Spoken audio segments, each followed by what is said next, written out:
Hi, my name is Beth Hiley here for Board Game Geek, and I'm sitting down with the ever delightful Justin Gary. Hey! I was just saying how we get to be a little bit more casual. This is our wrapping up phase of the day. It's 5:45. We're hearing lots of announcements of thank you for attending Gen Con. Please start getting out. Right. You don't have to go home, but you can't stay here. Yeah. Right. Although I would imagine that I actually was talking to some of the people in downtown Indy, and I said, you're 2 buildings over from a convention center. There's got to be conventions all year long. Of course there would be. Right. Do the other conventions take over downtown the way that Gen Con does? And this is one of the servers at the Westin. We were there for breakfast, and he goes, no, like, the whole downtown just goes Gen Con nuts. He's like, there was a show last week. He's like, I don't know what it was. I don't know why they were here. He's like, when the gamers are coming. It's amazing. For anybody that's not been here, it's hard to describe like how much the entire downtown area becomes gamer haven. Like everybody's in costume. People are just like all super friendly running around. Every like restaurant like rethemes their menu. So it's like you order Red Dragon Ale and like all kinds of crazy stuff. And it's very welcoming. I mean, I'm really not seeing people from coffee shops or restaurants being like, oh, the gamers. Yeah. I mean, it's more like, exactly. They all wear costumes and they wear shirts and they have their like little cool like different ads. And like I was in Starbucks and they had their drink was like the Beyond the Wall frozen drink. I was like, all right, that's super cool. I ended up making a little grocery shopping run out to Target yesterday, and I was going pretty significantly outside of downtown. And of course, I'm in my jersey with my keys, with my badge, and they're like, where are you from? I was like, I'm not in that magic circle right now. Yeah, the fact that like sort of gamer culture, it's becoming more and more mainstream over time, but like you don't really understand what it's like to be immersed in gamer culture until you come here. And it's just surrounded by like we're right next to a bunch of shields and like tarps and crazy things, and it's awesome. I love it. You want to talk about your book a little bit? I kind of do. I brought it for that. I know. Here, I'm going to put one under the overhead, and then we can put one up between us. Think like a game designer. Think like a game designer. So this is something I have been working on for the last 3 years. It combines 20 years of my experience in the gaming industry, from being a pro Magic player and U.S. national champion to a game designer to a CEO. And I've also interviewed tons of other amazing designers in the process for this, including Mark Rosewater and Raph Koster and Jordan Weissman and tons of others.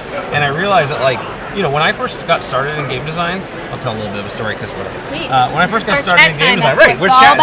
When I first got started in game design, I had a background in playing games, but I didn't really know how to create stuff. I never thought of myself as a creative person. And for anybody that's out there, you have that thing where like, I could never come up with a game. I don't know what's going on. And I just researched it, and I just kind of broke it down. And it's a step-by-step process. There's no magic to creativity. There's no magic to making games. It's actually a very learnable, very easy process.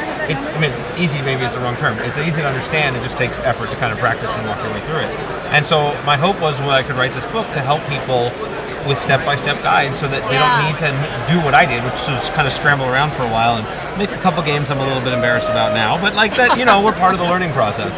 And so the book has like exercises and like very easily breaks down like the core design loop. How do you come up with new ideas? How do you prototype? How do you test them? And as well as like, how do you get a job in the gaming industry? How do you publish your game? Like all the kind of stuff that people, might want to know about, but don't necessarily have an easy source for. So that's kind of the inspiration for the book. And then it actually doesn't come out until September 9th, but we have a few copies here at the show, because it's Gen Con, so that's what we do. You can pre-order it on thinklikeagamedesigner.com. It's also going to be available on Amazon and Barnes & Noble and all that stuff. But if you pre-order it, then we have bonuses, like you'll get a print-and-play copy of my newest game, Ringmaster, which doesn't exist yet. It seems that's such an appropriate little... extra goodie a little extra goodie. Of course you would get a game. We're going to do like an hour kind of Q&A party online for everybody that pre-orders to kind of go through some stuff. So that can be done right now as well. But even cooler than that is what's going on and just launched Wednesday, which is a Humble Bundle. If you guys are familiar with Humble Bundles, they take together a bunch of cool stuff, usually games, sometimes books, and you can pay whatever you want. You can pay $1 or you can pay whatever, and it goes to charity.